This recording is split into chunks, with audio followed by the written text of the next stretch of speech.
Sekolah Dasar Negeri 7 Margahayu Kabupaten Bandung realisasikan pembelajaran tatap muka terbatas dengan mensosialisasikan adaptasi kebiasaan baru kepada peserta didik di masa COVID-19. PTMT, ya kita kan mengikuti aturan pemerintah aja. Misalkan kita melaksanakan daring.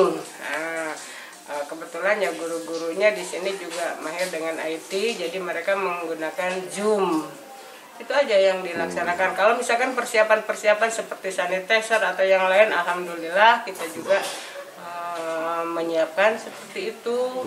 Ya kalau misalkan eksistensi sekolah ini udah ada diakui oleh masyarakat di sini, dan kebetulan anak-anaknya juga atau input siswa di sini juga tidak jauh sekitar lingkungan ini gitu. Ya alhamdulillah keberadaannya sampai saat ini masih diakui dan direspon oleh semua masyarakat yang ada di sini. Walaupun orang tuanya dari berbagai macam kalangan ya, menengah ke bawah lah kalau di kita ini.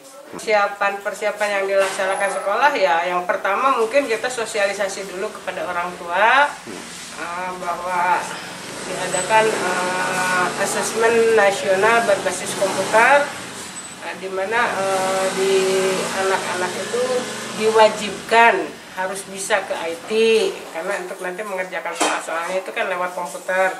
Terus keduanya mungkin disosialisasikan dengan siswa berdasarkan pemilihan nama-nama siswa yang setelah disosialisasikan, terus kan kita juga ada nama-nama siswa yang dipilih melalui acak, secara acak dapodik. Akhirnya kami melaksanakan pelatihan-pelatihan dibantu oleh ya guru-guru yang melaksanakannya gitu. Artinya ketika memang pemerintah sudah menetapkan seperti ini, pihak teknis satuan pendidikan sudah siap, Bu, ya? Harus siap. Apapun yang dilaksanakan walaupun dengan keterbatasan biaya dan segala macam, tapi tetap kita harus siap mendukung program-program itu. Baik, Bu. Widi Herian mengabarkan, Hadas TV, Kabupaten Bandung, Jawa Barat.